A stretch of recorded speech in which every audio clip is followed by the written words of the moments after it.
আসসালামু আলাইকুম রহমতুল্লাহ।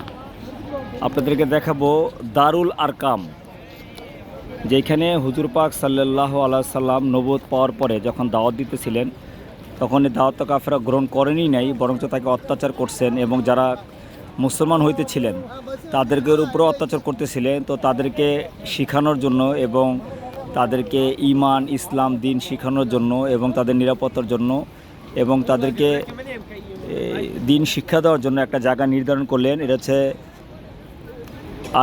আরকাম ইবনে আবিল আরকাম রাদিয়াল্লাহু তাআলা আনহুর ঘর।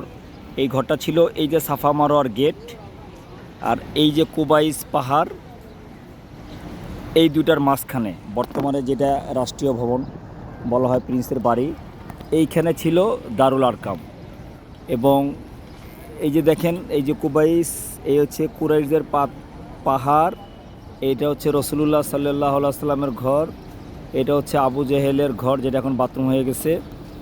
আর এই দিকে লোক 24 নম্বর গেট, নবীজি যাতায়াত করতেন। আর এইটাই ছিল দারুল আরকাম, অর্থাৎ এই কুবাইস পাহাড় আর হচ্ছে গিয়ে ওই সাফা পাহাড়ের মাঝখানেই দারুল আরকাম ছিল, যেখানে হুজুর পাক সাল্লাল্লাহু আলাইহি সাল্লাম সাহাবীদেরকে দ্বীন ইসলাম শিক্ষা দিতেন। ওমর রাদিয়াল্লাহু তাআলা আনহু যখন নাকি 40তম মুসলমান হলেন, এই মুসলমান হওয়ার পরে প্রকাশ্যে ইসলামের দাওয়াত দেওয়া এবং ইসলামের আলোচনা শুরু হইল।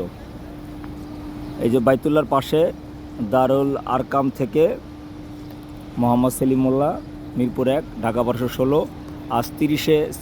আজ 1 অক্টোবর 2024। ফি আমানিল্লাহ।